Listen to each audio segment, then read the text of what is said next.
Welcome back. You can smell it in the air. Football is right around the corner. We have a very special NFL preview show to open up the NFL season on episode 226 of the Kirby on Sports podcast. We'll give you a look about what we did in our offseason. We'll take a look at our excitement for this upcoming NFL season. Plus, Carlos and his QB tiers and some hot takes to round out the show. So glad you're with us. Another season of the Kirby on Sports podcast right around the corner. It starts with episode 226 right now. Say his name and he appears. I believe in Josh Kirby. I believe in Josh Kirby. 3-0 in London and Paris and Tokyo, America, Scotland and Canada and Mexico. They say I believe in Josh Kirby. I believe in Josh Kirby.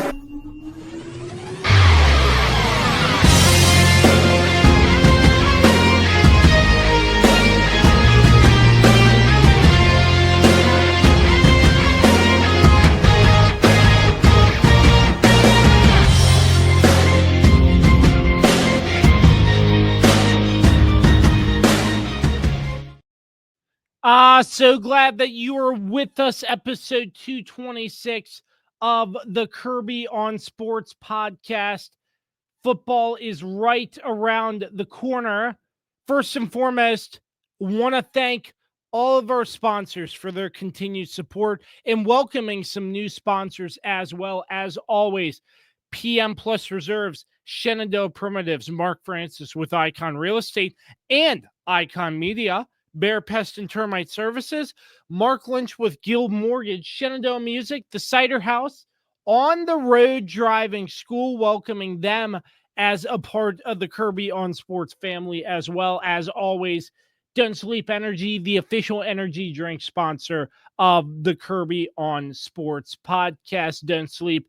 Be great. Use promo code KOS Podcast for 12% off your order every single time at Amazon or don'tsleepenergy.com. Jam-packed show. So glad that you are with us.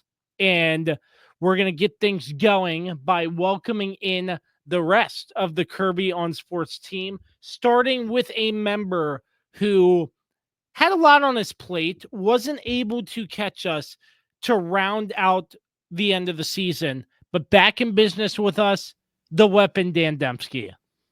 Let's go. Good to see you, bud. How are you? Glad to be back, man. Thanks so much.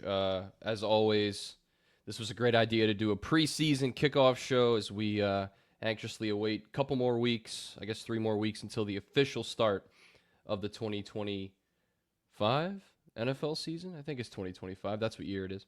Yeah. I guess 2026 since it ends in January. But anyway, I am thrilled to be back. Like you said, missed the tail end of last season with the fellas, and it was really sad. It was really sad to not be able to participate at the end of last year. And I missed you guys. I missed I've missed football season. So I'm so glad it's back. Almost, anyway. And some change as well. Some change as well.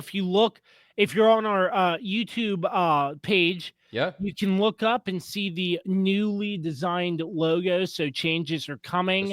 You know, it takes a little bit for me to adjust, but we're going to slowly but surely start the rebrand process on that. So looking forward to that as well. But the Kirby on Sports podcast back into the swing of things. And yes, sir. We got to welcome in the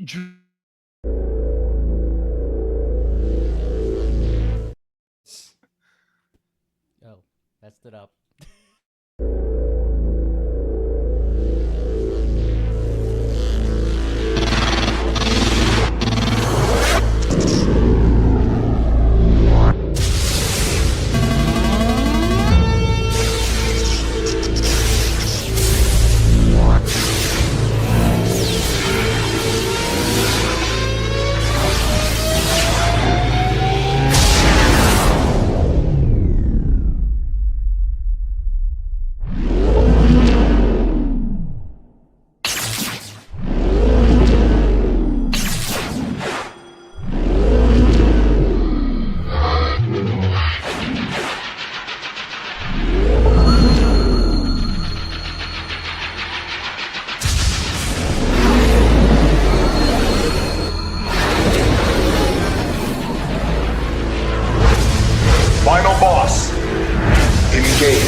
is cooking.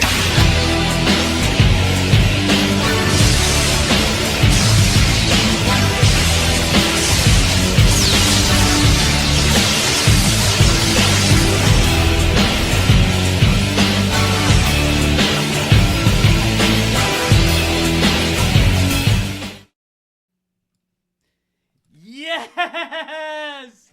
Yes! Ladies and gentlemen, your eyes do not deceive you because your three-time Pickups champion has finally, the Swiss Army knife has returned to the podcast! We have to give him So all good. the shine and So all the good. glory. Come on, how Carlos could you not love that intro? Martinez is back with us for another season. Carlos, first and foremost, the logos look really good. You're welcome. You're welcome. You're welcome. Yeah. They don't call me the Swiss Army knife for no reason. Yeah. We're going to start the rebrand process. Thank you to Chief Graphics, I guess, if that's still in business. That is not the name, but we are in Studio Chief. But you know, Studio Chief. Studio okay. Chief. Nice. I see the light in the background. Indeed. Light in the background looks good. So if you missed it on the audio platforms, Carlos just had a great intro video there with some great imagery of the man himself, Carlos Martinez. So glad you're with us, Carlos. All the belts, baby, because once again, your boy won the Pick'ems Championship. Once again, yeah. 3 times, baby. 3 times. Ain't nobody dethroned me yet. And we're going for a 4th this year. And once again, these jabronis up top above me and whoever the hell else wants to compete with me ain't gonna take these titles away. Nobody will. Wow. You know what that means? We are jabronis. He is correct. Wow. We are jabronis. Yeah, Come I on, mean, Kirby. that's crazy. But you know what's I mean, just the amount of success you've had, Carlos, it is unmatched on this podcast. I'm a dynasty, baby. I'm like the Chiefs, except I actually finished the job. Aha, there it is. Yes. Yeah. He's right. He was the champ. Come on, the champ is here, literally. Yeah. So wait, He is in our how midst many again. is that 3-time now, Carlos? That's my 3-time Pick'ems champion, baby. Wow. That's pretty crazy. You won one more than the Chiefs were able to do because they lost in the Super Bowl. I already made the joke, but okay. There we go. But You're just rehashing it, Kirby. Like, Come yeah, on. I already made the joke. Sheesh. Yeah. But Carlos, I'm so glad you're back. How have you been? How was your summer? Your off It's season? been pretty hectic, you know, new house, new studio, you know, we're living. Oh, hey, Doing all the adult things. Let's go. we are going to announce a giveaway for a party at the Swiss Army Knife's house. Absolutely not. I'm playing. Guys, so glad we're back. It's been, you know, sort of different, just not hopping on a podcast each and every week, but I'll get your thoughts on what you all have been up to during the off season. But with the Kirby on Sports podcast in our many ventures, the work has not stopped. Just because football season has ended doesn't mean the work stopped at all. The Sorry, there YouTube was channel. a lot of hardware on my body. A lot of championship gold, something Kirby doesn't know about. But Yeah, you know. yeah. Dan know, knows Carl. about it because Dan actually won a pick. One time. Yeah. At least once. Yes. So here's the thing. Just because football season ended last year, the work did not stop. And that is evident if you go to the Kirby on Sports YouTube page and look at the numbers. We're cooking it out there with the local high school sports scene. And high school football right around the corner too. Kirby's Kickoff, a new show leading up to every single week high school football matchups. I had the great honor of being with Carlos, helping me produce one of my many media days for football, getting in with the volleyball teams as well in the local area. You can check that out all out and find out more information on Kirby's Kickoff. But the work has not stopped. winter high school sports, spring high school sports, and working my tail off and with the help of Carlos, of course, in some capacity when he's available, high school football media days. I visited 6 schools in 3 days. A lot of work. There's still more in the can. I'm planning on releasing something today and maybe tomorrow. So, trying to space it out, but the views are there. I'm not sure if you've seen any of it, Dan, but that goes back to our sponsors. Yeah. Thanking them for all of their support, all of the supporters of the Kirby on Sports podcast, and you two as well. Even though you're not at the forefront of this venture, you're still there helping me, encouraging me, which really means a lot. And we're making big strides here in the many different avenues that Kirby on Sports has at this point. Well, you're doing important work, man, and I'll say too, the coverage for high school sports, especially locally, is not what it could be, and I think we're kind of taking advantage of our platform maybe in a positive way to sort of bring that to what people want to see. So I think it's an important thing you're doing. I know it's hard work. Visiting 6 schools in 3 days is an insane amount of preparation that goes into that, I'm sure. And just my hats off to you, Kirby, and also you, Carlos, as well for stepping in and helping out when you can as well. It's not easy, and I'm sure people appreciate it, and much more to come. I know. I'll say that. I'm sure. So, and hopefully I can start to contribute in some way too. We'll see what happens, but I'd be happy to try to step in when I can as well. So, Carlos, just my question, how to feel getting back out to the old stomping grounds for one of those media days? Oh, it was nostalgic. Obviously, I did a lot of that. Not all of that type of stuff, but I did a good majority of that type of stuff when I did SHS graphics. So it was interesting getting back out there and seeing all the new faces and feeling like just kind of like reminiscing on what it was like being out there for camp with all the other guys from the past, and Coach Hall running the program back then, and nowadays it's Coach Rohrball. So it was nostalgic and weird at the same time being out there, because it's been, give or take, 7 years since the last time I was out there for media. Wow. So it was interesting going back there, and for some reason they still remember me there. You're very memorable, Carlos. I mean, come on. How could people forget you? I mean, it's true, but they still remember SHS graphics. I'm just like, guys, I haven't done anything in like years. I'm just like, okay. And that shows how good your work was, man. That's people people remember that for sure.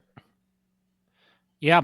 So from that forefront, more information on the website, kirbyonsports.com. But now we're going to take a quick break, but we're going to get in. We don't get to talk about my venture on this podcast. Oh, I'm sorry. Yeah. Carlos, I completely Carlos is working forgot. hard. Come on. Yes. I'm working hard, man. Carlos, you're doing grinding. graphics, He's grinding. Creating intro videos for myself. Now that's selfishly for myself. Using AI to create your new theme song. Really good theme song. Yeah. And I don't get any love. I'm kidding. I get all the love. Carlos, yeah, we you do. love you You here. do. We love you. No, I mean, we're starting another venture as well. It's Kirby on Sports Watch-alongs, and I will mostly be hosting most of those. Obviously my 2 lovely co-hosts can join as well anytime they want. Our next one will probably be at the end of the month for WWE Clash in Paris. I doubt that they're going to want to join because they don't follow WWE like I do. So join us for that, and then we're still. I'm not sure if Kirby, you've confirmed officially that we're doing a watch along for the kickoff game. Yeah. I mean, Eagles, Cowboys. I mean, I'm not sure if that's even going to be a good game. You think it will? It's the first game of the season. So Yeah, the hype around. It's always good. The first game's always good. For internal discussion. Well, we're definitely going to do one the next day on Friday to watch the Chiefs and Chargers live from Brazil. So, when you see those graphics, tune in, join the chat. gonna be fun. Be part of the show. We did great numbers on our first two official on the relaunch with SummerSlam, and we hope to keep that momentum going. Absolutely. Right, now we We're doing great. I love that we're back. We're going to take a quick break here from some of our sponsors, and then we're going to touch on the past NFL season. The Philadelphia Eagles claimed the Lombardi Trophy. Just touch on the past that was leading into the present. We'll be right back. For sports fans living in condominium and homeowners associations, as well as business professionals, when you need a reserve study, PM Plus Reserves has been in business since 1990. Their studies are accurate and easy to understand. Check them out when your association needs a study. www.pmplusreserves.com. You can also contact them at 703-803-8436. Once again, www.pmplusreserves.com. Is it finally time to upgrade your home's interior? How about with an authentic farm table made locally from recycled barnwood? Shenandoah Primitives, based right here in Winchester, Virginia, makes farm tables, benches, tables, coffee tables, and a long list of other items for your home decorating needs. At Shenandoah Primitives, function and style are combined for great furniture that will last generations.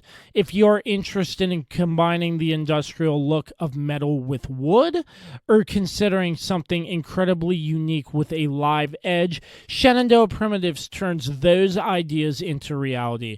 Thinking about a mirror, wine rack, or other accent piece for your home, Shenandoah Primitives can assist with that as well. As a local small business, Shenandoah Primitives is happy to work with each client for a custom design or schedule an appointment to come out and view current inventory. Local, high-quality, handmade items can be found at Shenandoah Primitives. Find us on Facebook and Instagram or visit us at www.shenandoahprimitives.com. Once again, that's www.shenandoahprimitives.com. Hey there, Kirby on Sports and Podcast fans. Mark Francis with Icon Real Estate here for you. Remember, if you have any real estate needs, buying or selling, I'm your guy. I would love to help you out. And you can also find me on my own personal podcast, Iconic Talk, where you get a chance to learn about the local real estate market and why Winchester is an amazing place to live. Reach out to me anytime, 540-247-1527, and find Iconic Talk anywhere you get your podcasts. And we welcome you back, episode 226 of the Kirby on Sports podcast. You just heard a little bit about what we've done during the offseason, but now let's talk about Are the we going to NFL finally talk about the fact that we're getting a new Taylor Swift album? Oh, dude, Let's go. that podcast went off the charts. I mean, we're repping. We're repping today. Look at Hell that. Yeah. There it is. On the We audio rep our girl version, cannot Taylor see on this that. podcast. Anyways, continue. I'm sorry. Yeah, we know, Kirby. You don't need to say that. Jeez. Yeah, people on the audioverse cannot see that, but Carlos is wearing a T-Swift t-shirt. But that podcast absolutely went nuts with her appearance. It crashed. Yeah, It crashed. pretty crazy. On We YouTube, were it waiting crashed. for this. We were waiting for this for a long time. I think people were anticipating I made this. an No event. one really It knew was what a was whole going to day happen. of built-up anticipation. I was Oh, yeah. I was watching the stream from as soon as it launched. I was actually before it even started. I was on there waiting, and yeah, it was a great time. But anyways, I'm sorry. I didn't Really, mean to really interrupt. good. I mean, just a great podcast too. It was a great show. Shout out Jason Kelsey. great He did a show. phenomenal job. Yeah, Absolutely. Yeah, he was awesome. So, Dan, I will turn to you. That's You a know, scary thought. you weren't really with us for the back end of the season, but I'm sure you were able to check in on some of the tail end of the season into the playoffs. What were just your brief evaluations? Obviously, the Ravens not getting to the spot you wanted, but Sure. I know you had a lot of gripes and complaints about them as well, but still, just what did you see from the tail end of the season in your absence that really stood out to you? Well, I think in general, I think the Eagles just kind of proved their dominance throughout the postseason, and both offensively and defensively, they to me were the story of the entire playoffs. Especially if you look at the Super Bowl and just how that game turned out, where they just pretty much overwhelmed the Chiefs from the start of that game. They were kind of the story, I thought, throughout the playoffs, and I think oddly maybe flying under the radar a little bit. I know the NFC, they were the clear-cut best team coming out of the NFC. No one had any questions about that. I think it was, a lot of people thought whatever team came out of the AFC could challenge that Eagles team and probably beat the Eagles. Obviously, most people figured that would be Kansas City, which it turned out Kansas City obviously made it to the Super Bowl. But yeah, I think that's kind of my overall playoff observation is that, Kansas City continued to get the job done. They just continued to find ways to win in the playoffs. Mahomes and Kelsey, with all their issues in the regular season, all the people complaining about they're kind of stuck in neutral, they can't go anywhere. They always find a way to sort it out when it comes down to it. Again, minus the Super Bowl, which was, which happens. I mean, it just happens.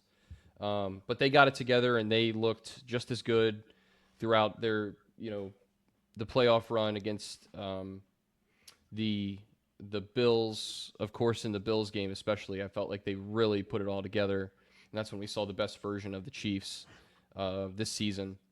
I think the AFC in the playoffs last year, and I think maybe this upcoming season too, is so intriguing. And I think it's kind of similar to where we were this time last year, where we were saying there's really, 4 or 5 teams that we could see making a run. Obviously, we all know who you have to get past to get to the Super Bowl or to have an opportunity to get to the Super Bowl.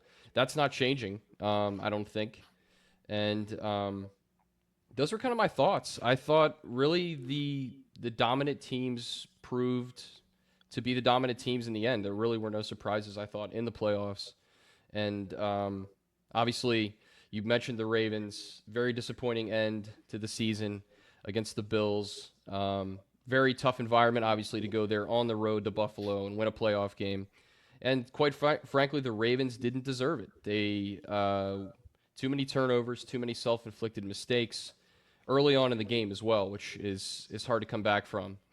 I will say, for all Lamar Jackson, for all of his struggles in the early part of that game, especially the first half, where he obviously had a couple turnovers, he gave them a chance to tie the game late with time running out in the fourth quarter. So he kind of bounced back in a way that I think people have kind of forgotten about and not talked about as much, because obviously when you're the losing team, it's not going to get discussed enough. So I think he did what he could to get them to that situation. It was just a really good team they came up against. Obviously the Bills, we know how good Josh Allen was last year. There's a reason he was the MVP. And I'm happy with I'm kind of happy with our off season, and I'm happy with our outlook coming into this season. Obviously, we'll get to that coming up, but I think all of us should be kind of happy with how our teams played last year. This is the first time on this podcast we really could all say that our teams had deep playoff runs. Obviously, no one expected the Commanders to be able to do what they did, so they were the underdog story. That was special. That was really special. And we'll touch on that in a second. Really good season. So I think I'm just happy for all of us, to be honest. We all have pretty positive outlooks with how the season ended. Obviously, not the way we wanted it to end. But I think it's going to be an exciting 2026 because it is the 2026 season, I guess, for all of our teams. 2026, but yeah, I mean, it's technically the 2025 season, because literally the whole regular season is going to be done in 2025. So that's very true. Very true. Yeah.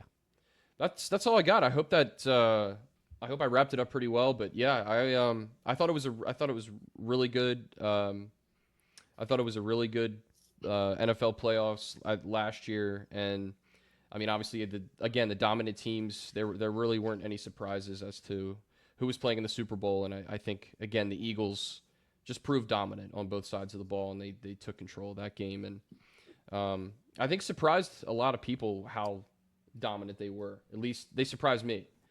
And I'm sure Carlos will be able to touch on that a little more in depth. But that's all I got, boys. I thought it was an exciting NFL regular season, exciting playoffs, and God, I'm excited for a month from now for things to get kicked off again. It's gonna be a fun NFL season. Absolutely. Carlos, I know, the best part about your Super Bowl party was the buffalo chicken dip and not the For result. you guys, again, me personally, I don't actually like my own buffalo chicken dip, but everybody else seems to absolutely love and adore it whenever anybody eats it. But yeah. Yeah. Well, we were watching that game crazy. together. I know there were a lot of complaints from Carlos during that game, a lot of yelling, and then a lot of laughing at you because you lost in the most horrendous way and still ended up coming up in last in the pick. Even my mother laughed at you. Yeah. Oh my my God! mother Never laughed gets old. at you, Kirby. Here's It the never deal. gets old. Here's dude. the deal. Because if Classic. I picked the Eagles and the Chiefs boat raced them, Carlos would have been like, "Oh, you can never bet against Patrick Mahomes." But guess what happened? That didn't happen. Yeah, it turns that out the did not happen. Eagles boat raced us, and you would have won the pick'ems had you picked the Eagles, and you decided not to. Which again, I don't blame you for not picking the Eagles. That's not the problem here. Okay, all of us picked the Chiefs in the last game of the season, so it's not the fact that you picked. Like it is kind of crazy to me that all of us picked the Chiefs. I was contractually obligated to pick the Chiefs. But it's surprising that neither of you picked the Eagles just to take the chance. Dan, I think you were in the same boat I was, to be honest. Yeah, you guys were tied. Respect to what? Oh, yeah, being tied. Yeah, we had picking the Chiefs because you can't. That's what I said. We all picked the Chiefs. Yeah, that was the reason I picked them. You can't bet against Patrick Mahomes. You can't. Especially in the Super Bowl, so again, I understand that, but it's like it came down to, I think it was like total points or something like that. I can't remember what the tiebreaker was. It was some sort of tiebreaker, right? And it just ended in such a terrible way for you, Kirby, because it was like you had such a great picking season last year. You were in it the whole time in striking distance. Then you decided to go with the Chiefs instead of trying to take a chance to try to win the thing by taking a chance on the Eagles. But that's okay. I understand. Whatever. But then to then still end up in last place. It's brutal, dude. This because of a kickoff return, I believe it was, that solidified that you were in last place. It was just comedic gold.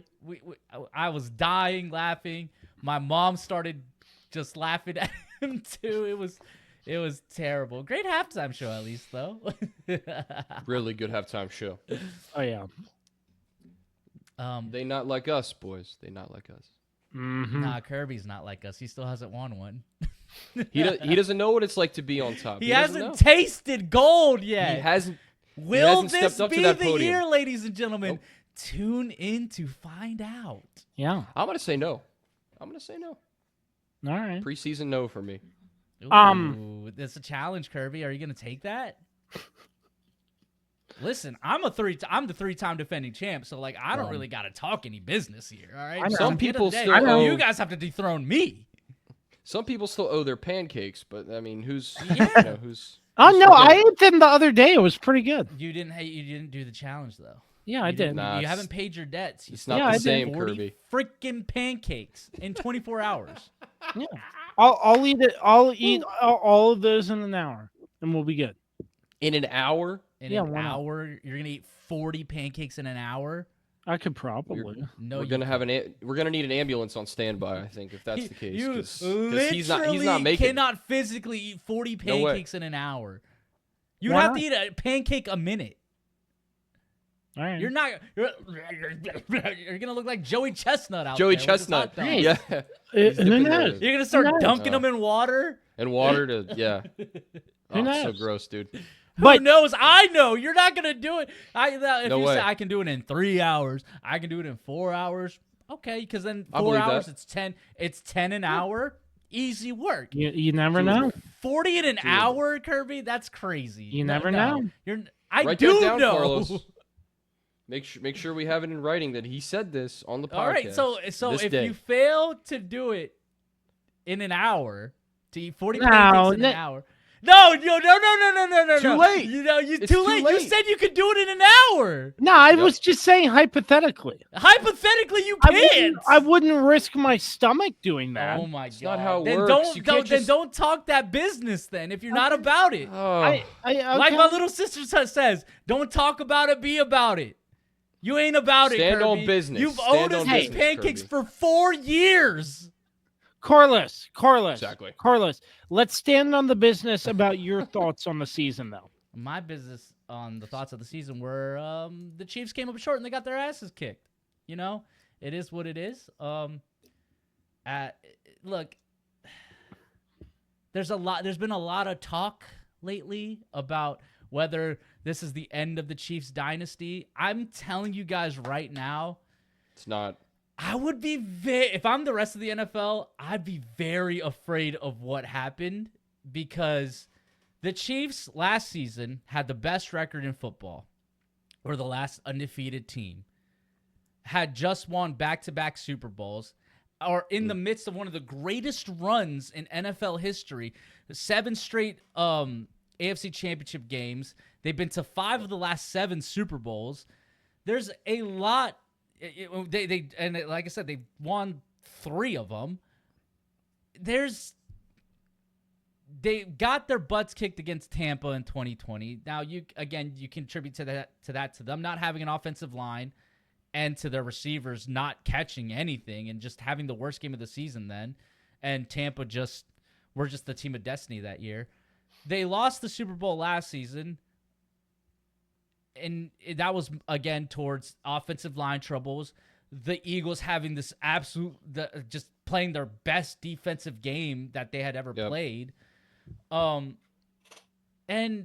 yeah, if I'm the rest of the NFL, I'm like, oh, these guys are going to fix whatever issues that was, which they made a lot of moves on the offensive line. The rookie out of Ohio State looks like he's going to be an absolute dog.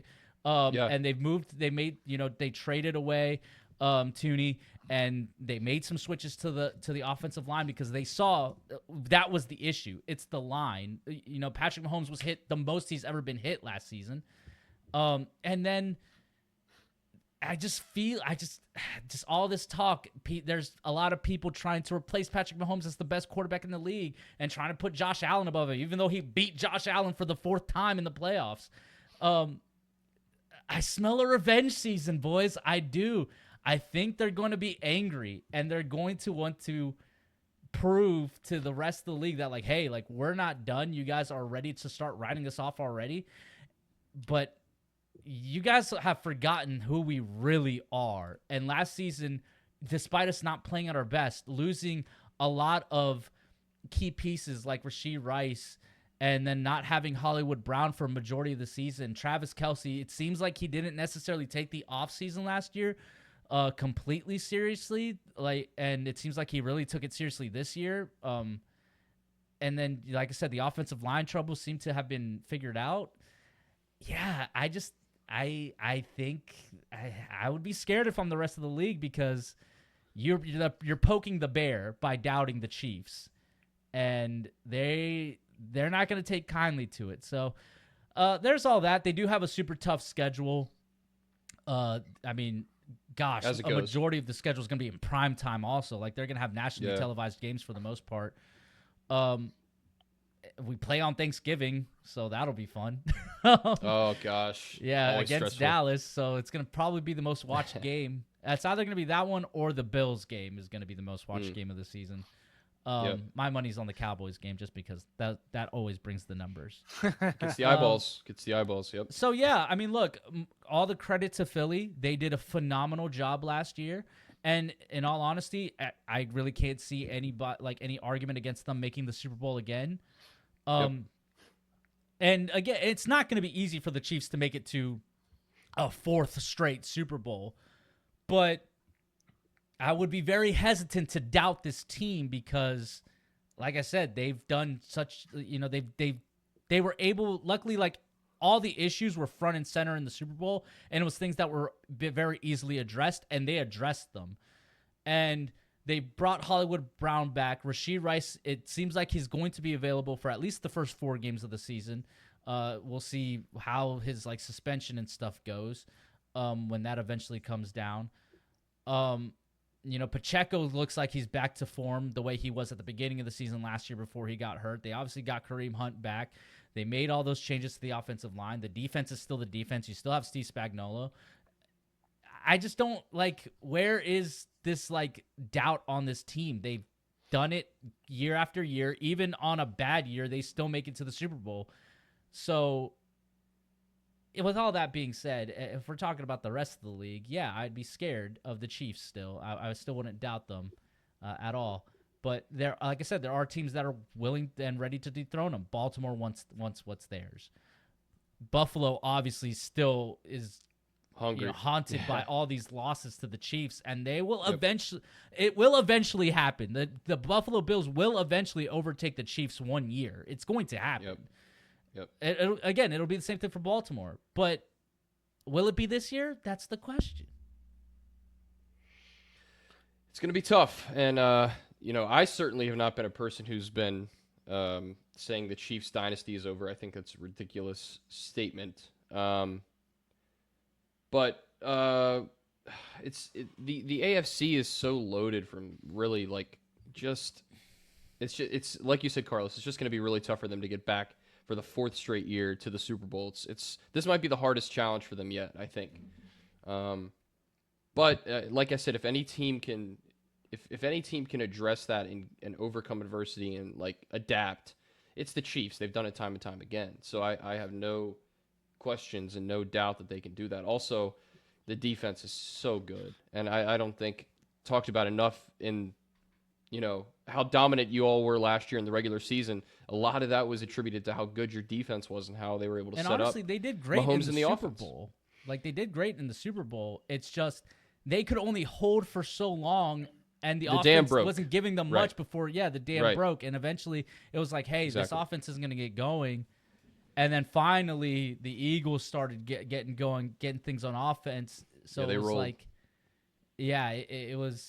That was a brutal game to watch, but I don't necessarily put that on the defense. I put that more so on the offense never getting going. They didn't cross the 50-yard line until the second half. Right. And like you said, the defense is just worn out. They're on the field punt. They're on the field after 2.5 minutes, they were so often. So there's no question why they were winded and why they started giving up the big chunk plays to Jalen Hurts in that offense. So, yeah, I think you're exactly right, Carlos, with how the Chiefs' offseason has gone. They do a good job of addressing those issues, and that's what great teams do. They don't settle for just having one good season and calling it, phoning it in and feeling like that's good enough. That's why the Chiefs are who the Chiefs are. So you don't get that way by not drafting well and addressing the gaps and needs you have in the offseason. So I think the Ravens have done a good job of that too.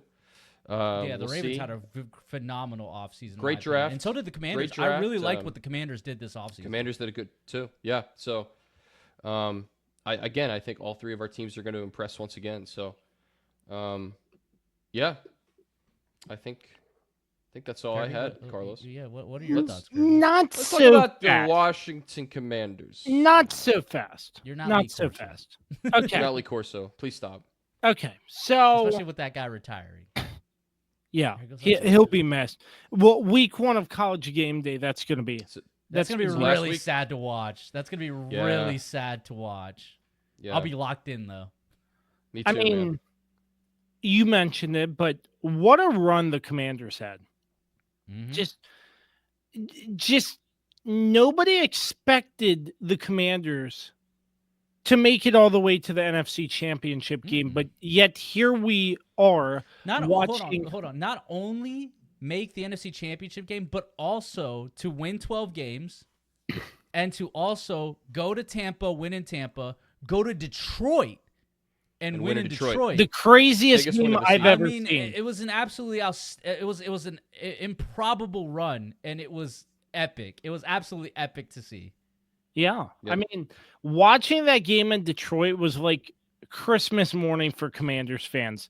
I bet it was. I mean, the action in that game, it was back and forth, but that's what happens when you have a good front office, A good head coach. a great head, good. Yeah. I mean, Dan Quinn is, he's pretty good. Mhm.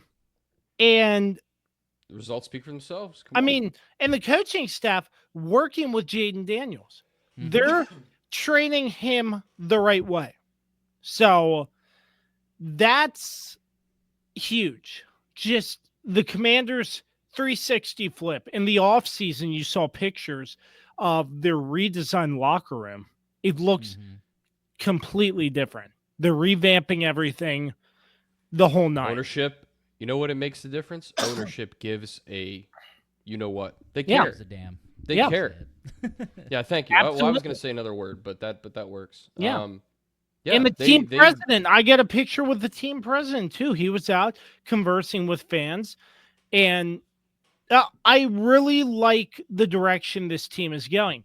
But this is the telling year because every team has tape on Jaden Daniels. Yep. Mhm. There is a True. thing called a sophomore slump. So Mhm. Yep. It could happen. I don't really want to say that it's going to be so bad the Commanders are like straight up suck because they have a lot of talent. They're Well, not going to so suck. another thing you do have to factor in is that you guys are playing a second place schedule this year. Yeah. Again, It's tough. you're coming to Arrowhead on a Monday night. Like that's not yeah. going to be It's tough. easy. You guys have to Right. play a lot of tough teams this season. So, but I do like the upgrades that the Commanders did make. I love the Deebo Samuel trade. I think they a good will move. re-sign Scary Terry at some point. That's I gotta do- get addressed ASAP It- because I believe it will. there are I too like many variables. I don't get it. this is how it always It's money. goes. It's going to happen. It's not variables, it's money. That's it. Yeah, I do like It's the his agent. Tunsil trade. I like the things that you guys did on defense. I think this team did a very good good team. job of trying to build off of what happened last year. Hey, you can't Agreed. forget Von Miller, man. Von Miller. So, yeah, Does he need his walker? Does he need his walker out there Bro, on it's the been field? 10 years since that guy's been sir, relevant. sir, Wow, I Dan, had no idea he was still playing. to be Dan, the honest with you. wealth of football experience that Von Miller has Sure, can teach the defense too. Sure. So I'm not disagreeing with that. You know. I think he brings that element for sure. it's good stuff. Mhm. I was at training camp day one. I got a picture with Jason Garrett too. That was pretty funny. Jason Garrett, he just walked down. Everybody started booing him because he used to be a Cowboys coach, and obviously had to. Quarterback. And I shared it to the group, but regardless, that was pretty cool to see. But there was a point where training camp was wrapping up, and I heard a lot of commotion and how the facility's set up. There's a far entrance that's not really accessible to fans and everything.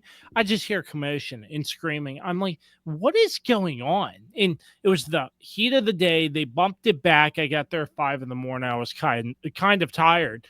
I'm like, what is going on? I see Terry walk out, high-fiving some players. He's back in the facility. So what happened that day, it was announced he was holding in around the team. That way he wasn't getting fined. Then they put him on the PUP, which I just think there's no way he has an ankle injury by the way I saw him walking. But again, I'm not inside the facility. I don't know. But that's just in my opinion. So that was... Well, they're also gonna they don't want their franchise player to get hurt in practice or in preseason, so Yeah. it's kind of silly for him to even play, especially if they're gonna pay him the money he's asking, which is by the way a pretty large sum of, I know. of cash. I know, but the Commanders, there's a lot of hope for this team, but the sophomore slump with Jaden Daniels, going back to my point, I don't think if there's a sophomore slump, the Commanders are going to get hit that hard in a sense, but still, I could see this team winning 9-10 games at the very least. I mean, last year, that would have been an absolute the stretch. other thing that you have to ask yourself is, can Jaden stay healthy? Because we saw when he was hurt, that's when Washington really struggled. We saw when he was healthy, that's when Washington was good. Yeah. Has he beefed up? Again, like you said, the sophomore slump is real. It's a thing that we do see on a consistent basis. There's only a few quarterbacks it hasn't happened to.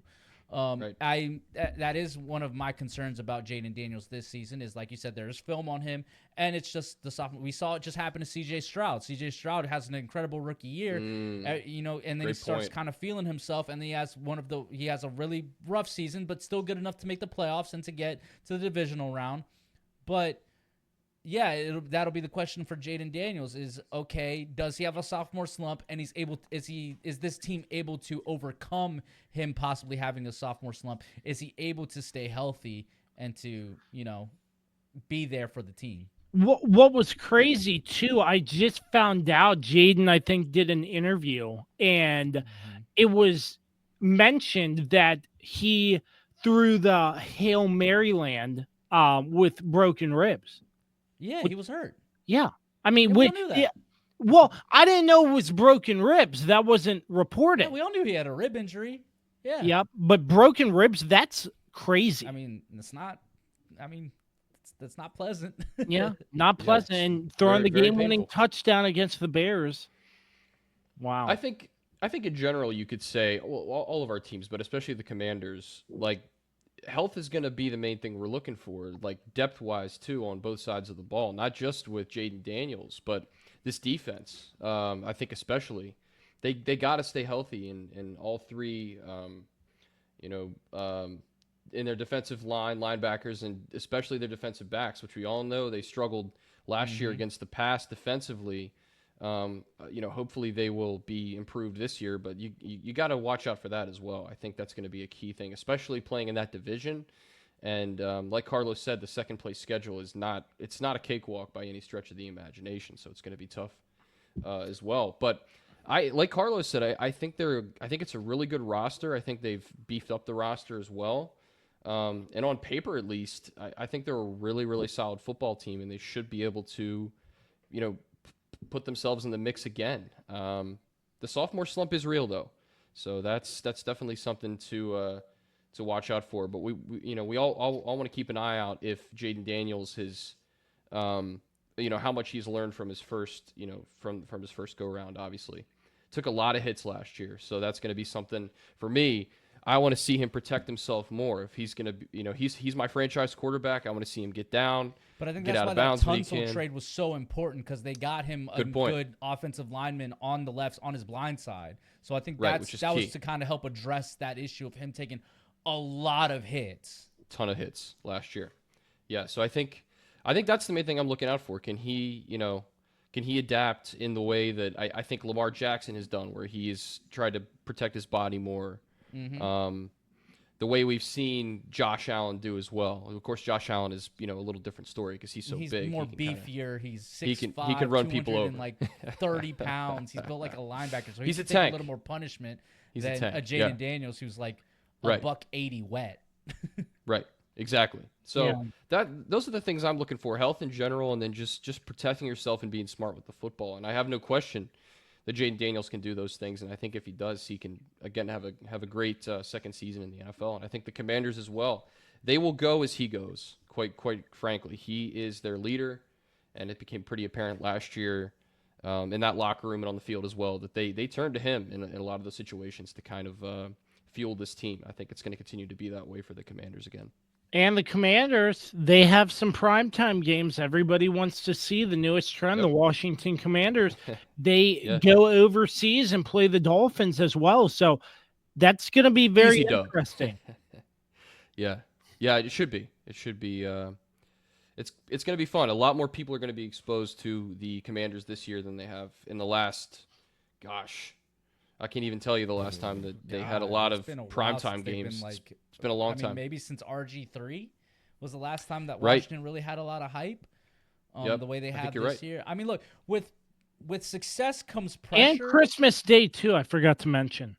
Well, the Chiefs play on Christmas Day also, but, we do that every year. But with success comes pressure, and now comes the now we're going to see how the Commanders do with actual pressure this year. You made it to the NFC Championship game. It was a great story. Will you guys make it to the NFC Championship game this year? Remains to be seen. You know, there's a lot of good competition, a lot of teams that are going to be in contention.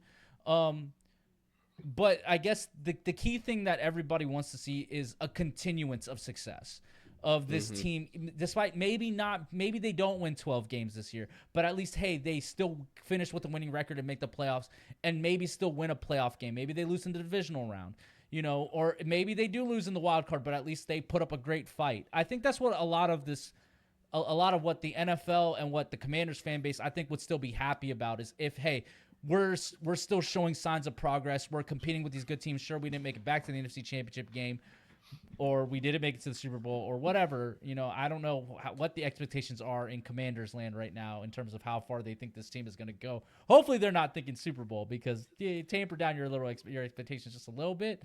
But it'll be interesting to see how this team shows their progression this year. And I agree.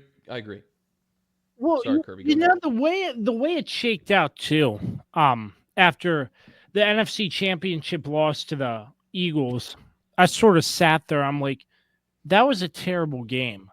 But at the same time, did we expect to get this far? Did this team expect to get this far? No, it was a great season last year. You guys had a phenomenal season. It was like, you know, this was great, but it was a great season. Time to get set for next year. Sort of. It wasn't really all that sad, if you get what I mean, because there was a sense of because no reason to be upset. When was the last time you guys got this far where you saw this team win 12 games, go out and beat a tough Tampa team, you guys beat the brakes off of Detroit. You know, it was a game for like the first 3 quarters, but you guys pulled away in that fourth quarter. You know, in Detroit, you know, that place was rocking. They were the 1 seed. They were playing phenomenal football. You guys went in there and pulled the upset of the season. There was so much to be happy about that, despite the fact that the Eagles beat the brakes off. Well, look what they did to the quote unquote to the best team in football, and to the Chiefs. They beat the brakes off of them too. So it was like, was it really that bad that you guys lost that way? No, because guess what? They did it to a lot of teams.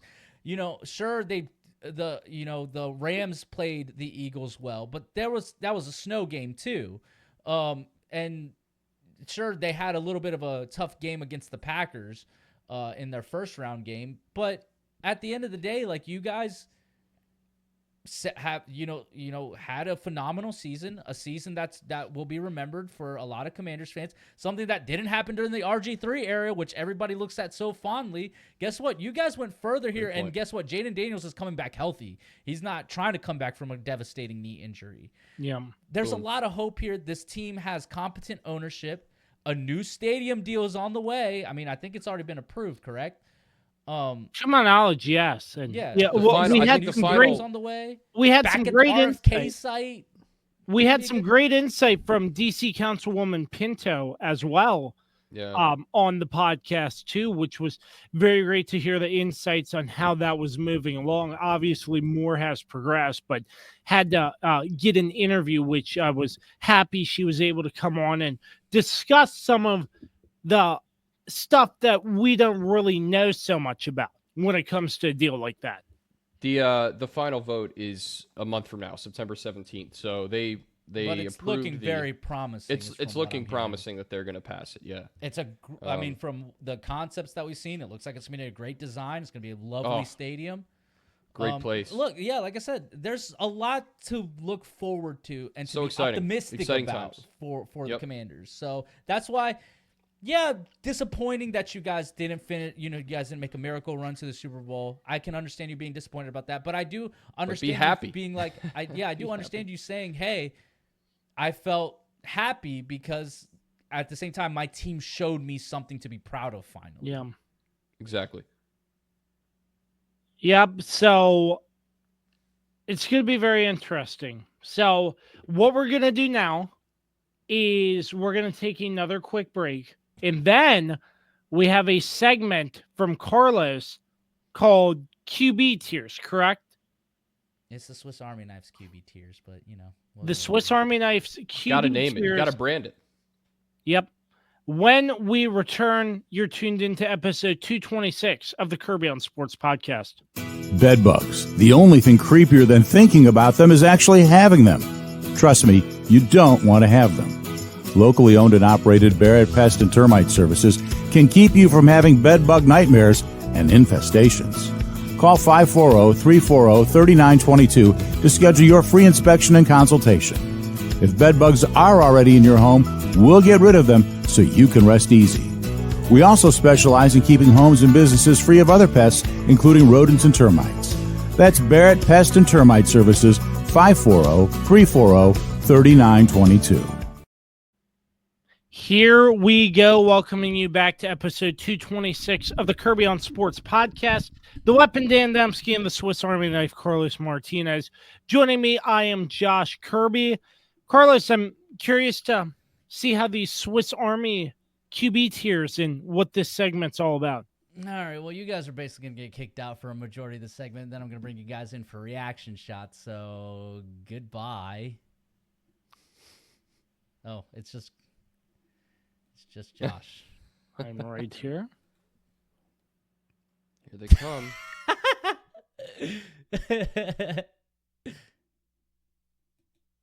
I don't know what's going on here. It's just an absolute disaster right now. We're powering through. There we go. Now I got it. Okay, here we go. Ladies and gentlemen, let's bring this all the way back. It kind of revealed all my tears, unfortunately. All right, now that we got this going. All right. Welcome to a brand new segment we are calling the Swiss Army Knife's QB tiers. We're not going to do this every week. We're going to do this every now and again, maybe every quarter of the season. I don't know yet. We'll talk about this off air. But anyways, we're going to go with a 7-tier pyramid system. Obviously, the top tier is going to be for the best quarterback in the league, which we kind of already discussed. You guys probably know who it is. But anyways, let's start with tier 7. Tier 7, we are calling the basement.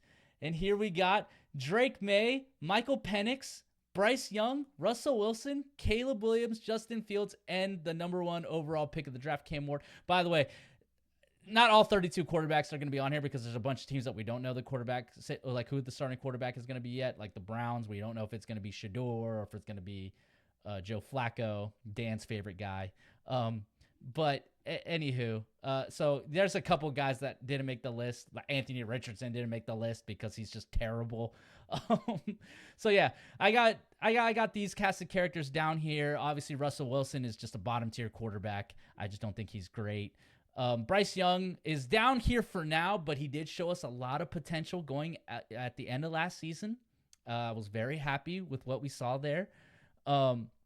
And then, like, Cam Ward is just on the bottom here because while he has had a great training camp, by all accounts, he's shown great flashes here in the preseason, we still haven't seen him do things in the regular season stuff. We haven't seen him face, like, actual defensive game plans and things like that. And Justin Fields, we know he's not consistent. Caleb Williams had a very rough rookie season, and Michael Penix just didn't have a lot of time. Drake May has a lot of potential because he's got a competent coaching staff, and he's actually got some weapons to work with.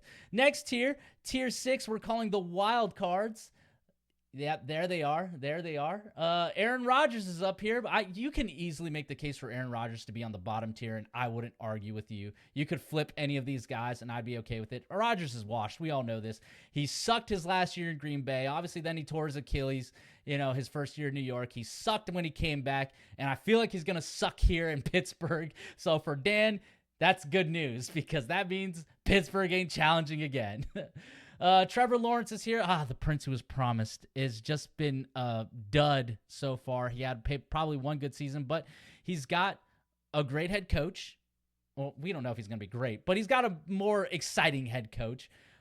Doug Peterson is just completely screwed the pooch there at the end. So it'll be interesting to see what Trevor Lawrence can do. Kyler Murray, we know, is inconsistent. He's probably good for like 10 weeks of the season, and then he just collapses.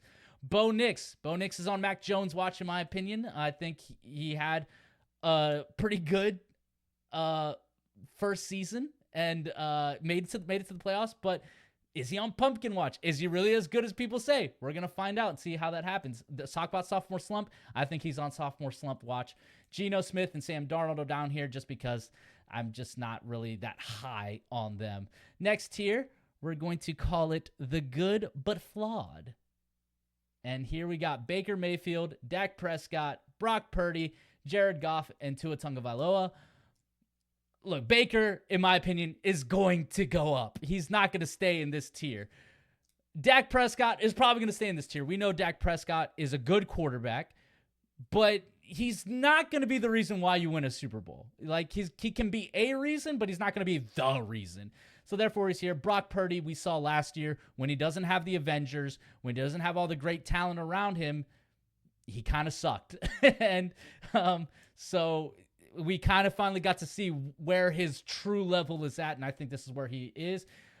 Jared Goff has had great seasons, but he lost Ben Johnson.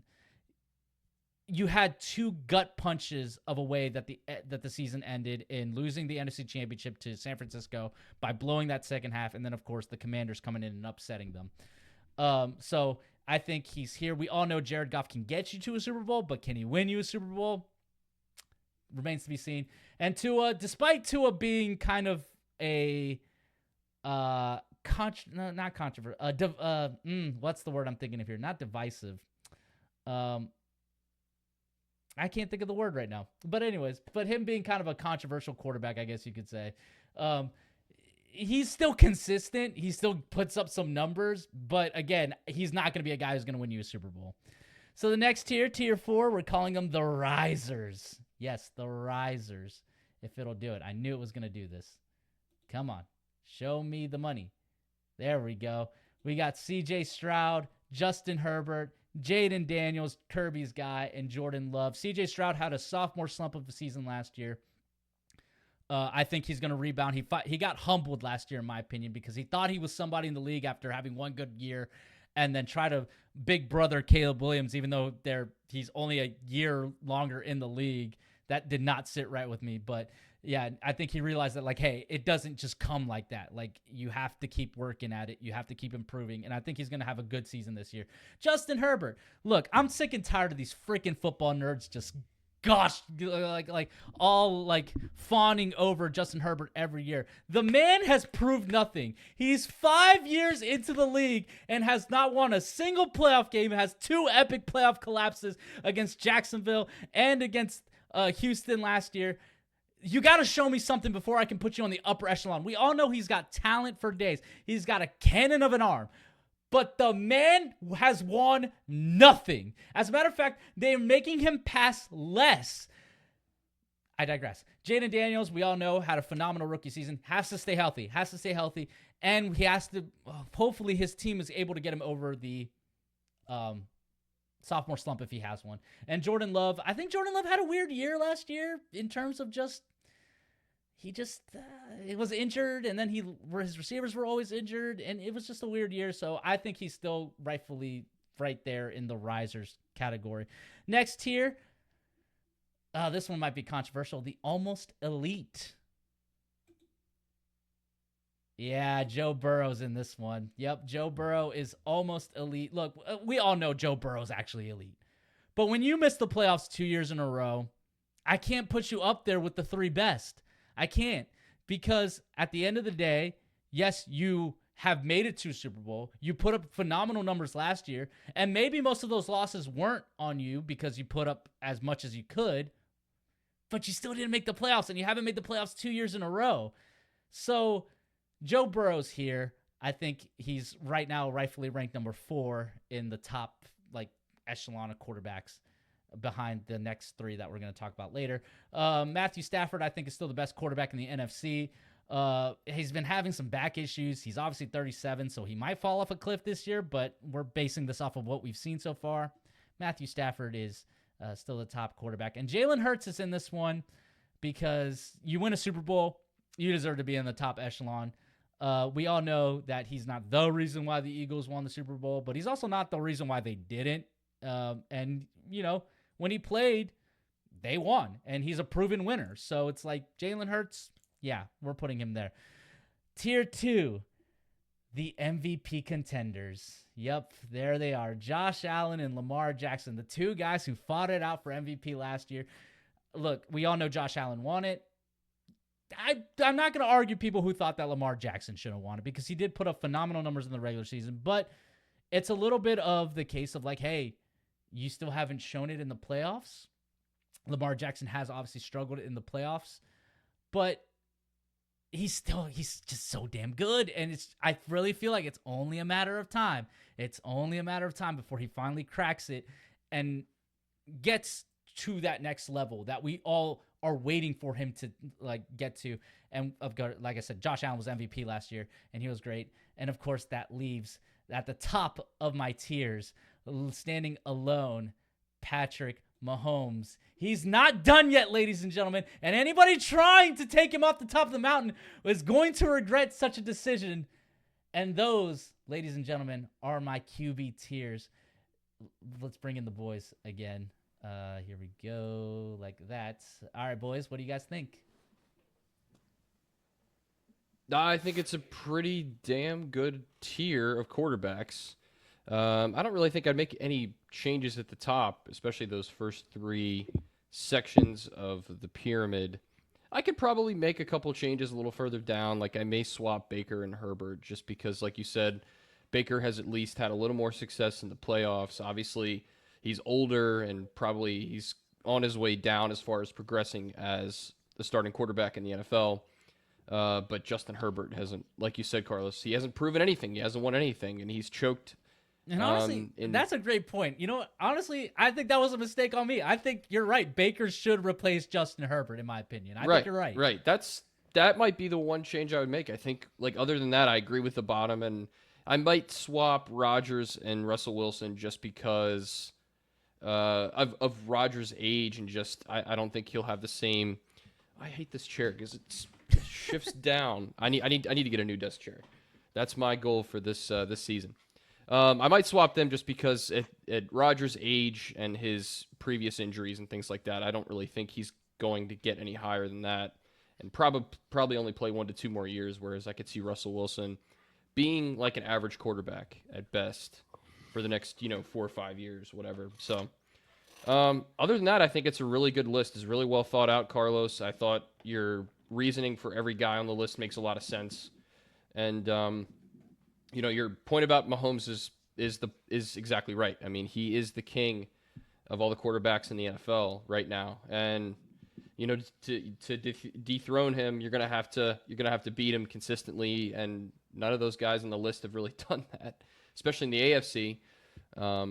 And the only guy you can really make the argument is Joe Burrow, but like I said, he hasn't been to the playoffs in 2 years, so it's like you can't put him on top of Mahomes because in those 2 years, Mahomes has been to Super Bowls, has won Super Bowls, and it's like then Josh Allen and Lamar Jackson have been in the playoffs, and have had the chance, to beat him. Yep, Joe Burrow hasn't. Burrow is so interesting too because, numbers-wise, he is one of the best quarterbacks in the NFL, but we all know that defense has let Cincinnati down year after year. And maybe at times Burrow has, put a little bit too much into just throwing to Jamar Chase. I felt like last year was actually, for Burrow and the Bengals offense, they really did a good job of spreading the ball around a lot more than they had, I think, in the past, and showed their, how good that offense and how elite that offense is. So, obviously I think if Burrow, if he's able to get, far into the playoffs this year, if the Bengals are able to do that, then I think he's right up there with obviously Josh Allen and Lamar Jackson. I just don't know how far tough. The Bengals are going to get because defensively they're still really shaky. Yeah. Very they didn't shaky. really improve that defense at all. As a matter of fact, I think they got worse on defense. Yeah. And their defense was bad last year. Again, I don't know how much you can credit the failures of last season to Joe Burrow because I feel like offensively, like I said, he put up phenomenal numbers last year. They were great. Yeah, he was great. Offensively, they were scoring points. It's just defensively, they couldn't stop teams. Right. And that's why they ended up missing the playoffs. So we all know Burrow is an elite quarterback. It's just he's talented. You can't miss the play. Mahomes has had bad defenses before. Lamar's had a bad defense before. Josh Allen Certainly has bad defenses. Like, he still kind of has a shit. Well, they made some good improvements this offseason, but like Josh Allen has been able to overcome shaky defenses and make it to AFC Championship games.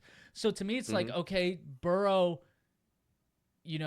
when these two guys above you are able to do that, and and all three of them have won MVPs and you haven't, you're kind of number 4. Right. I just want to talk about Tua for a second, because I think he might be the most disappointing quarterback on this list when you talk about when he came into the league, just the pure talent that was there, and just the amount of injuries, especially the concussions and things like that have set him back. And I mean, I'm concerned for him to continue to play. Obviously, I think a lot of football fans feel the same way. We don't want to see him put his health and future health on the line. So yeah, I just think about where he could be. Like he could be on that third tier if he could have just stayed healthy, if he could have done a better job of taking care of himself. And I think also the Dolphins have not done a great job at building around him either. And that's kind of a multitude of issues when you talk about surrounding a quarterback with talented, not just talented guys to throw the ball to, but I feel like they haven't protected him as much as they should have either. But yeah, he's the guy on the list that I feel like he could be higher if, it's one of those situations where you could say, if this happened, then, if he had stayed healthy, if, the Dolphins had done more for him, he could be up there with, Hurts, Stafford, and Burrow at the very least. I don't know. For me, it's Trevor Lawrence. I think Trevor Lawrence is the most disappointing guy. He was the guy who came in with all the hype, all the college success, all the high school success, was the prince who was promised. He was supposed to be the next big thing. He was supposed to be the next Peyton Manning and all this stuff. Yeah. And just hasn't really lived up to it. He's had a couple great seasons here and there, but like here the past couple years, I mean, he's been injured, and it's just been disappointing. Obviously, like I said, they make the coaching change. And now they got Travis Hunter, so we'll see how that'll go. And they got a lot of young talent around him. I think this is going to be a very big year for Trevor Lawrence to prove that, like, hey, he was worth that big contract that they gave him. Kirby, you got any thoughts? Money. I like the list, Carlos. I think it's a very fair list. I mean, you could make arguments to move a couple players like Baker and Herbert, like Dan mentioned, but for the most part, I don't really have any complaints about it. I think it's a fair list based on how the performance of these quarterbacks were last season. And if I'm correct, Carlos, every time you do this segment, it shifts based off their performance throughout the season, right? Yeah, that's how it's going to go whenever we do this again. Because this is not going to be a weekly thing, no. Yeah, no, I understand. It's a lot of work for every week, to do a QB tier, especially if there's a bad performance by one of those top guys. So No, but I think what you have is very fair, and it's going to be interesting how these shift based off this QB tiers until the next time you do one on the podcast. So that's going to be interesting. I will say, though, I really like how humble Cam Ward is. He's the first overall pick in the draft. I've heard like nothing about him this offseason. It's been all about Shador. I know. I've really heard nothing about Cam Ward. I mean, Cam Ward, you don't hear anything about the first overall pick. But from what I've seen, he just plays football and grinds. There's nothing different about him. Nothing. And that's why he got on the tiers already, because that's the same things I've heard, is that he's, been, he's just been working. Nothing stands out, but that's a good thing if you get what I mean. Also, like, from what I've heard is at camp, he's doing well. At, the few drives he's had this preseason, he's looked very solid, actually. So he's at the bottom of the tiers, yes. But like, he's on there over like an Anthony Richardson, and like, because there's a lot more promise with him than there is with like an Anthony Richardson. Yeah, and I think that's why Warren Moon gave Cam Ward his number. That's just me. But they had a press conference, and Warren Moon brought him his jersey with the number 1. So it's going to be very exciting to see what Cam Ward can do in this league. But other than that, I agree with your list, and I'm excited to see the next QB tiers here in the next few weeks or once the season starts. Yep. So, all right, we can, I guess. With that, the QB tiers. Thank you, Carlos. We're going to take another short break, and then we're going to come back, talk some hot takes, and sort of preview the start of the upcoming NFL season right around the corner. It's Jason, General Manager at Shenandoah Music, here to tell you all about... Jay, what are you doing here? Well, Matt, I'm trying to tell the people about our selection of guitars, basses, keyboards, drum sets. I know that, but I always do the radio spots. You get to have all the fun. I want to tell everyone about our huge selection, unbeatable prices, unmatched service, and in-depth knowledge. Jay, I really don't think now is the time to discuss. So remember, folks, when you think music, think Shenandoah Music in Winchester. That's my line. The Cider House is now open on East Piccadilly Street in downtown Winchester. The Cider House is open starting at noon Wednesday to Sunday. Stop in for a wide variety of ciders on draft, as well as 4 Virginia beers, wine, and ready-to-drink canned cocktails. Don't miss our lunch specials featuring our house salad. We also have dinner specials too. Stop in today at the Cider House, located on Piccadilly Street in downtown Winchester.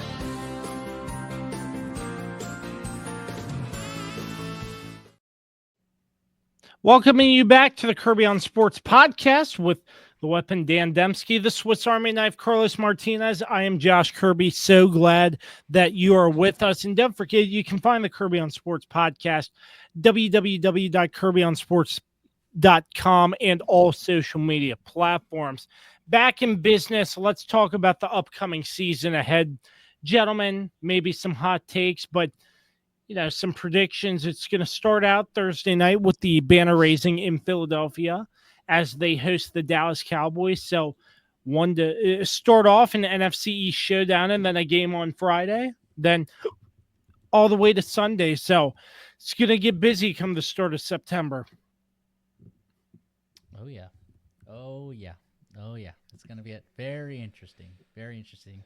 And, of course, we have to talk about whether we're doing a 3-man booth watch along or what, but we'll figure that out. Yes. There's a lot going on, but it's going to be fun, boys. It's going to be so much fun. Kirby? Yeah. It's like not paying attention. No, I'm just gathering my thoughts because I think I have sort of a hot take. Okay, give me a hot take. About I was thinking, and just based off what I see, I really think the Ravens make a huge run and make it to the Super Bowl. That's my hot take. Oh, you're such a pander. Oh my God, bro. Like that. Shut the hell up. Trying to sweet talk me. Hot take. Okay, here's my hot take. Okay, you want to know my hot take? That's like me saying my hot take is the Cowboys aren't going to make the Super Bowl. Right. Like, yeah, Carlos is right. That doesn't qualify as a hot take because they're up there. They could do that literally. Yeah, it's realistic. A hot take has to be something that people don't expect. That's like out something there. Like what's a good hot take here that I'm trying to think of? An extreme one would be like Aaron Rodgers will play at an MVP level. Like that would be a hot take. That might be beyond a hot take. That might be Pittsburgh is going to win the NFC or the AFC North. Yeah, crazy there you go. To say. Him and that's DK Metcalf that's beyond are a hot have take. A renaissance of a season. Which, by the way, DK Metcalf that's him being on Pittsburgh is crazy.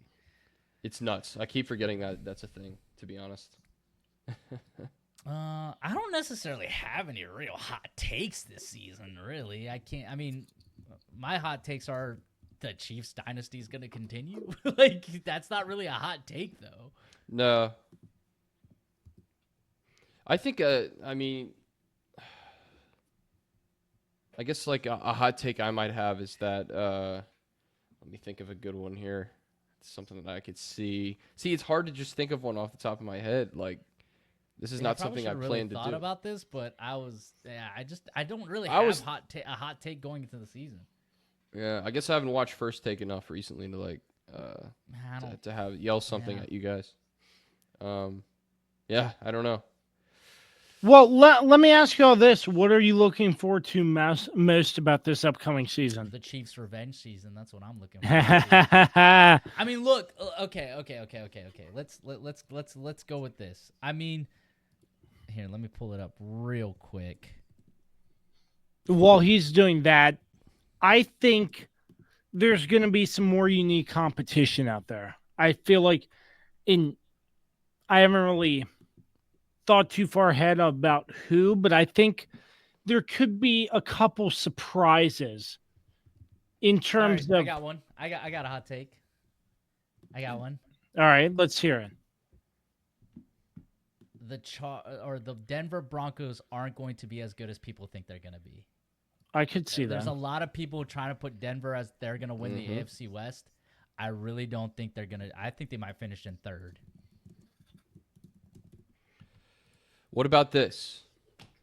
The NFC North Ooh, I like what has at least 3 playoff teams. At least 3. Actually, I was going to go the other way. I was going to go the NFC North is not as competitive as people think it is. I think it's only a 2-horse race between Green Bay and Detroit because I don't think J.J. McCarthy is going to be that great. And why am I blinking on who the other team is? Hold on. Oh, and Chicago. I think Chicago is still going to have – there's going to be some growing pains with Ben Johnson's offense and Caleb Williams. You're probably not wrong. Yeah, I could agree with that. I feel like, going back to my point, though, there could be some teams that surprise people and sneak into the playoffs. I feel like I was thinking about this, and Titans. I mean, I have an interesting. I feel like the Titans could sneak in there, depending. Oh God, no! Stop the cap. That's a hot take. That's a hot take. That's a hot take. Stop the cap. That is a hot take. Who knows? They have Cam Ward. You never know. Yeah, but just because they have Cam Ward, they still don't necessarily. Who's their number 1 wide receiver? Yeah. Exactly. It's probably a bad take. Exactly. Not a 1. It's a hot take, though. That's a hot take. I'll give you that one, Kirby. That's a good I'm one. just saying.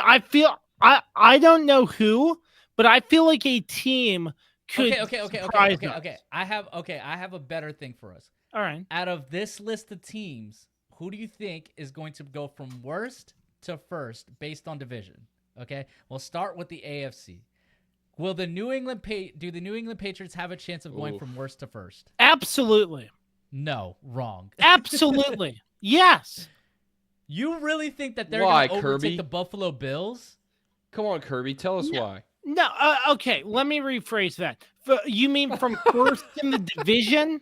No, from worst. Yes, from last year being worst in the division to being able to win the division this year. Worst to first. Okay. Then no, I don't think they can win the division, but I think they take great strides this year. Okay, that's fair. That's fair. Yeah. They got better, more competent coaching. So yes, I misunderstood that.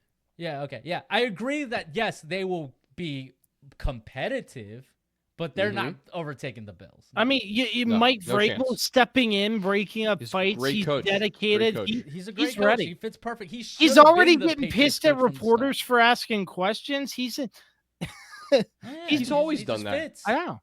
He's always done that. All right. Do the Cleveland Browns have any shot of winning the AFC North? Absolutely not. No chance. There's not even a discussion. No chance. Okay. So this is gonna be an interesting one. The AFC South. We know there's not really like an elite team. Houston's won it the past few times. Jacksonville's won it. Indianapolis has been trash, lately, and we don't really know what's gonna happen with Anthony Richardson. And Kirby, you kind of already alluded to, you think that they can make the playoffs, but do the Tennessee Titans have a chance of winning the division? No.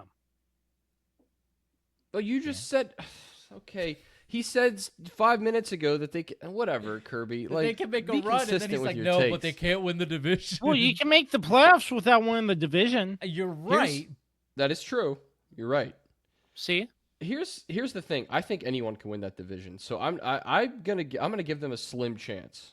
I'm gonna give them a slim chance. I mean, I'm with you, Dan. Like, I'm with you on that one. That like anyone can win this. Anyone can win this division. I mean, both the AFC and the NFC South are kind of wide open in a sense. They're very similar. The NFC South a little less so because Tampa's there, but and Houston's It's in this hard. division. Jacksonville, this Yeah. one, this one's a little tough. Okay, This one I could see. Yep. this one you could definitely like if anybody said yes, I'd be like, yeah, you can make the case for it, but I don't think they will, but they can. What about the Las Vegas Raiders? Do they have any possibility of being able to dethrone the Kansas City Chiefs, who have won the last 10 AFC? Not 10. It's been the last 7 or maybe 8. No chance. No chance at all. None, even with Pete Carroll and Geno Smith coming in, getting Genty as the running back.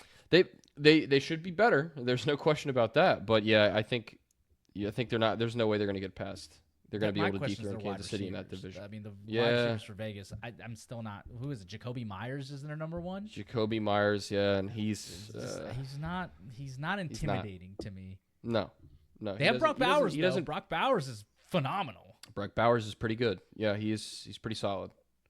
Kirby? I think. Oh God. When he starts thinking, that's the scary thought. Oh God, here we go. Do it. I don't think the Raiders surpass the Chiefs, but I think there's going to be a lot of positivity with bringing in Pete Carroll. I mean, Pete Carroll, Good coach. Maybe 1 or 2 years off. Was it 1, 2? It's been 2 years since he last was coaching. So that's the only thing I'm like, is there some sort of does he have to readjust or something? But Pete Carroll, great guy, great coach, protecting his quarterback Geno Smith going into Seattle, obviously. But if you saw the sign and what happened there, but regardless, I think the Raiders can make some strides. I don't know how much with their lack of receiver core, but I mean, Geno Smith did pretty good. So it's going to be. Yeah, I think the Raiders take more positivity, but I don't think they're overpassing the Chiefs. Yeah, and then also you got to factor in Denver's in this, and then Los Angeles is still in this. Yeah, I just don't see Vegas really. Yeah, they're not going to be able to rise from the ashes. I don't think they have any shot of winning the division unless something terrible happens. And I don't want to speak it into existence, so I'm not going to say what terrible thing, but. Yeah. Don't say pandemic. All right, let's go to the NFC. Do the New York Giants have any shot of winning the division? No. No chance. No chance. Do the Chicago Bears have a chance to win the NFC North? I might say yes to this one. Yeah. I think I give them a better shot than the Giants. For sure. Yeah. I mean, for sure. I think it would they would have to go on an incredible run. Yeah. To win this division, because you got Detroit, Green Bay, and of course Minnesota, but I don't think Minnesota is going to be as great. I think JJ McCarthy is going to struggle. Everything that we've heard coming out of camp has been he hasn't necessarily been the best. And I don't know, it just depends on how well Caleb Williams takes to Ben Johnson's offense. From all accounts, is they've thrown everything at Caleb Williams, and they're doing that to kind of see what sticks, and then they're going to simplify it as we get closer to week 1. Yeah, I agree. I think it's just a tough division, and I mean think they have there's a lot of playoff unknown teams, so yeah. I just don't know. I don't know if Caleb Williams is that guy. I just don't see it. I just don't see it. That's I mean, you had him. That's a hot take right there. Is it though? I mean, it kind of is, because a lot of people attribute last season to him being a rookie and then having awful coaching. Now he's got Ben Johnson in his corner. We'll see how it goes. We'll see. I mean, I think the kid's got incredible talent. It's just he needs good coaching. Yeah. But it's hard to make it in the NFL as a quarterback. It just is. C.J. Stroud learned that. C.J. Stroud, after trying to give advice to everybody, he learned pretty quickly. That just still keep his does mouth not shut. sit right with me. It just doesn't sit right with me. Same here.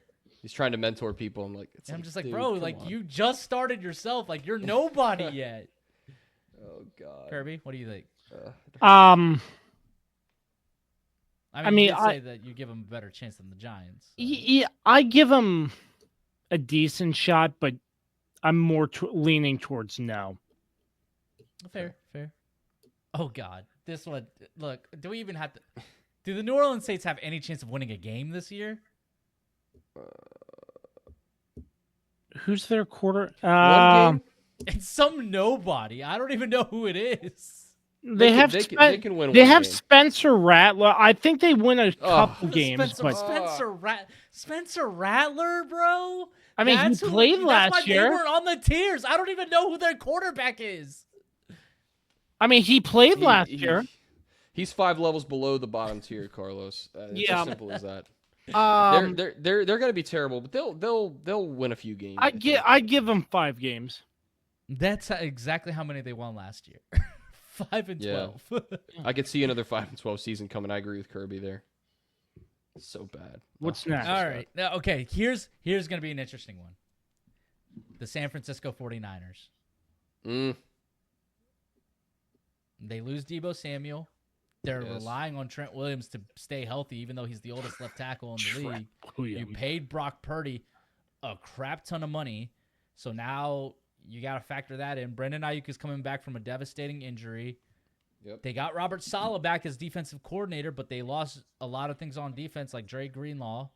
Robert Saleh back in. I remember back when he was his first stint in San Francisco. You'd always see how crazy he gets, and they have to bring him back. Intense. He's an intense guy. I wonder if he's going to be the same. You can't ever deny the guy's a great defensive coach because even in New York, he had great defenses.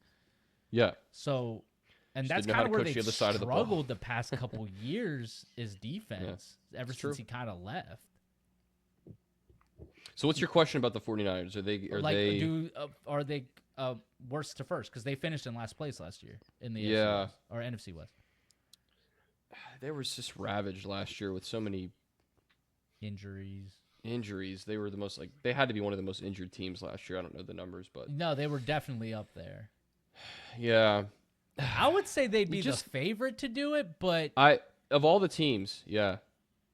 Just because they've been there, they've had the experience, and they've shown that when they are healthy, they can win that division. So I'm gonna now say yes. you got Ayuk who needs to come back and play at the level that he was playing at. Yeah, before a devastating injury Debo. too. Kittle's another year older, and just it looks painful when he moves. Honestly, he's starting to slow down. He's always injured. Yeah, you're banking on Trent Williams to stay healthy. Yeah, we all know how that normally turns out. He hasn't been able to stay healthy the last couple seasons. You're relying on Brock Purdy to be your guy. You're relying on Christian McCaffrey to stay healthy also, which he had one good season where he stayed healthy, but consistently he's always hurt. Yeah, it's tough. It's tough for them, but. Again, if they are somehow able to stay healthy and not have a season like last year where they had 20 guys injured, I think they got a good shot to win that division. Los Angeles won it last year with a 10-7 record. So right. So that the 49ers I think have one of the easiest schedules this year because they finished in last place. Because they finished last, right. So I could see it. I could see it. Yeah, you know what? I could see it. 10-7 last year for the Rams, not. But the Rams did get a lot better. I mean, they got Devontae Adams. Yeah. It's just a question of is Stafford going to be good to play? His back has been an issue this offseason, so he's 37. Does he finally start to fall off a cliff? I don't know. These are all I mean, that division's particularly tough to nail down, Carlos. Yeah, I think. So that's why I'm going to give them a chance. I'm going to give them a chance to win the division. Yeah. I give them a chance too. With the division and the way the teams played in that division last year, like you said, Dan, tough to nail down. But I think if the 49ers stay healthy, they could. Yep. I mean, that's it. That's all we got. Yeah, I think more. Those are all good. That was it. That was the last team. Okay. I have one. Seriously, I'm just seriously asking. No trolling, anything like that. Oh God.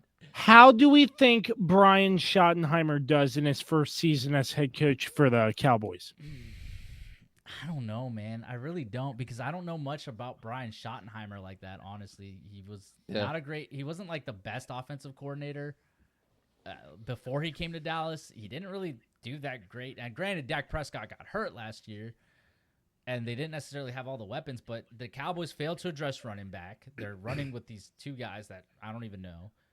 Sure, they went out and got Pickens, but it's like, we know Pickens has talent, but his attitude sucks. His attitude's and it's really like, bad. how is he going to be, again, when he doesn't get the ball consistently? We saw how he acted in Pittsburgh.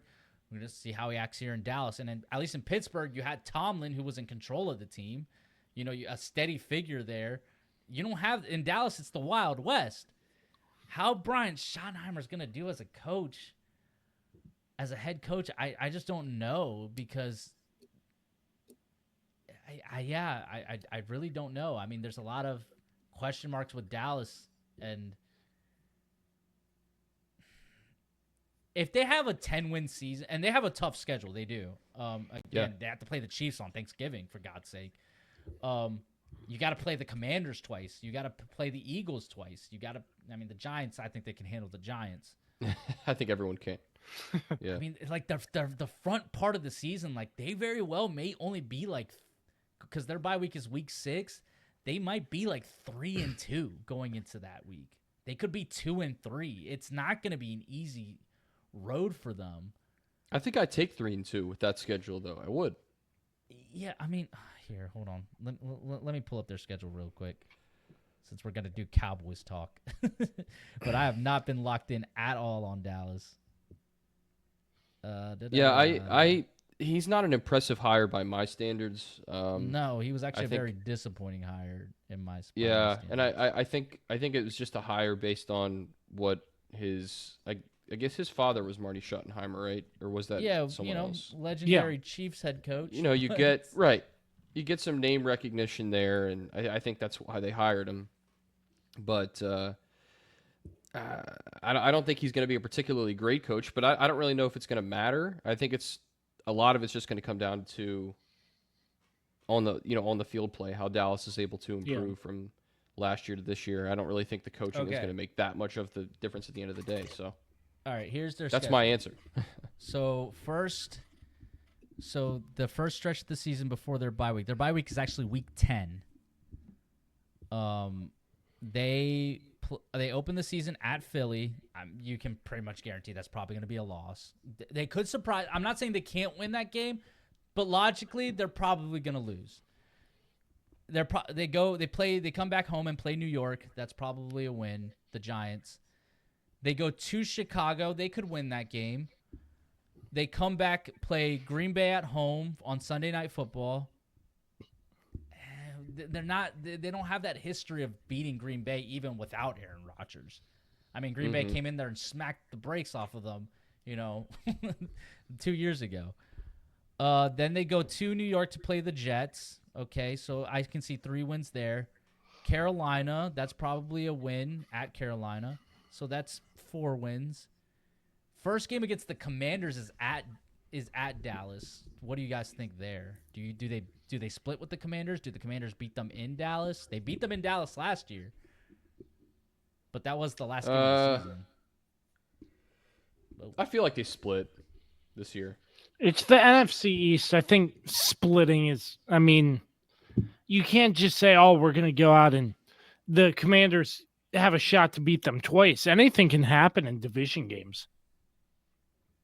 Yeah, but normally it's more it's close and there's more parity within the divisions. Yeah. Divisional games, I should say. Yeah. I think they lose in Dallas. I think Washington's going to go in there and beat them, in my opinion. Okay. I could see it. So at that point, they're at what? 3. So that'll be, let's see. Let's say they beat New York. They beat Chicago. They beat Carolina. They're at 4-3 at this point. Then they play Arizona, or they play in Dallas against Arizona on Monday Night Football. No, I'm sorry. I skipped the game. Then they go to Denver, and I feel like they're going to lose against Denver, so they're 4-4. Then they come back home. They might be 5-4 going into the bye week. Brutal. And then they come back. They play Vegas. They play Philly at home. They play Kansas City at home. They go to Detroit. That's a brutal stretch right there. Yeah, it is tough. They play Minnesota at home. We don't know how great Minnesota is going to be, but we'll see. That's still probably going to be a very competitive game. They play the Chargers at home. Then they go to the Commanders. And then they go to the Giants. It could be a 10-7 season. It could be 10-7, 9-8. They're not going to have a 12-win season, in my opinion. Agreed. Yeah, I think that's a fair assessment. I don't really have anything against that one. I just threw it out there just to see him. Yeah, I don't think he's gonna do that great in his first year. What were you saying, Dan? Yeah, I mean, I haven't really thought much about Dallas, so this is like the first time I've actually sat down and thought about how they could look this season, just because they were kind of an afterthought last year with how the season turned out. Who is Dallas's defensive coordinator? You know, they get the eyeballs still, and of course their documentary, the new documentary. I didn't even watch it. They had to pull out the VHS footage for it, but yeah, you know. And they're still dealing with Micah Parsons in that situation. So, is Micah Zimmer still? No, he's not. I think it's completely mismanaged, by the way, but that's they just got me. Matt Eberflus as their defensive coordinator. Oh man, they're cooked. Yeah, they're cooked. Their defense is going to let up 2-3 Hail Marys. Anything Matt Eberflus touches turns to crap. Yeah. Yeah. He's going to let up 2-3 Hail Marys. Head coach. Good. Clayton Adams is the offensive coordinator. I don't know who that is. He's got 7 years experience. Clinton Adams? Clayton Adams. Yeah, I don't know who that is either. Yeah. And then their defensive coordinator is here we go. Defense is Matt Eberflus. Dude, they're not. They're like at best they're gonna win like 10. Like I said, 10 games at best. I'm going like 9-8 this season is what I think they're gonna do. I don't think that's a bad guess, to be honest with you. I think that's pretty good. So basically what I'm saying is I don't see the Dallas Cowboys contending for a Super Bowl this year. Again, with the way Jerry Jones has been treating this offseason. Right. All the unnecessary drama and everything, I just don't see And it's him. drama that he, exacerbates by talking about it. And he's even admitted he loves causing the drama. He doesn't care about... Because the blueprint to win the championship is out there, and he just doesn't want to do it because he'd rather... And that's why I'm just like, look, the way you get Jerry Jones to change is you got to stop supporting this damn team because this team just doesn't care. He doesn't care. And that's why I'm no longer a Dallas Cowboys fan, and I will not be a Dallas Cowboys fan. I will not reinstate my fanhood until he's gone. I will not support that man. Can't blame you one bit, man. It's so frustrating. I don't know how people continue to buy into it year after year, but they're America's team. I actually think this is the first year. I think last year and this year specifically is finally like Cowboys fans finally realizing like, hey, like it's not worth it. This team just to believe. Yeah. There's no belief anymore. I haven't felt that like delusion that Cowboys fans kind of put themselves in, and it's like it just hasn't happened this year. Yeah, I don't disagree with that. Now, if they go out and win 12 games, it's gonna be like, oh, the delusion's back. But yeah, I don't see them winning. I don't see them winning 12 games. Yeah, that would be pretty wild. Boys, I'll tell you, all this talk is making me very excited for the football season ahead. I've rewatched some highlights from last year and it got me all excited. I rewatched the AFC Championship highlights and I was like, oh my God, like I can't wait to just be like watching like football again. Like it's gonna be very different this year too, just because like now I'm in my new house and everything. But I can't wait. I cannot wait. Yeah, I think we're gonna see straight from the kickoff on week 1 to throughout the season. There's gonna be a ton of excitement, a lot of surprising moments. I think we need it, man. We need this. Like we need a great season. Like we do. Yeah, we do. We really do. That's well said, Carlos. I couldn't say it any better myself. We deserve this. Even we deserve this. We deserve this. So and we're hoping for another very exciting year of coverage on the Kirby on Sports podcast each and every week with the weapon Dan Dembski and the Swiss Army knife Carlos Martinez. Boys, we're doing big things this year. We got a lot of things. We got a lot of things planned. Obviously, we got high school football to worry about with Kirby. I'm going to be doing watch-alongs, with football games and other events and stuff like that. So join us here for all that stuff. Dan will be helping as much as he can. Obviously, we know Dan's got a lot on his plate, so whenever he can join, he's always freaking welcome to join us. We're locked in, man. We're going to do big things this year. Absolutely.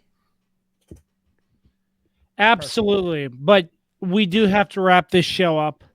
Yep. It's been we have gone pretty long. A ton of fun. But catching up with you two, it's always a pleasure. And each and every week, going into football season, it's going to be huge. I have to tell you all a little bit of information first. Our sponsors, we cannot thank them enough for everything that they have done for the Kirby on Sports podcast. PM Plus Reserve, Shenandoah Primitives, Mark Francis with Icon Real Estate and Icon Media, Barrett, Pest, and Termite Services, Mark Lynch with Gil Morgan, Shenandoah Music, On the Road Driving School, the Cider House. Also, Don't Sleep Energy is the official energy drink partner of the Kirby on Sports podcast. Use KOS podcast for 12% off your order every single time on Amazon or don'tsleepenergy.com. Boys, again, a lot of fun. Big thanks to Carlos Martinez for the rebrand.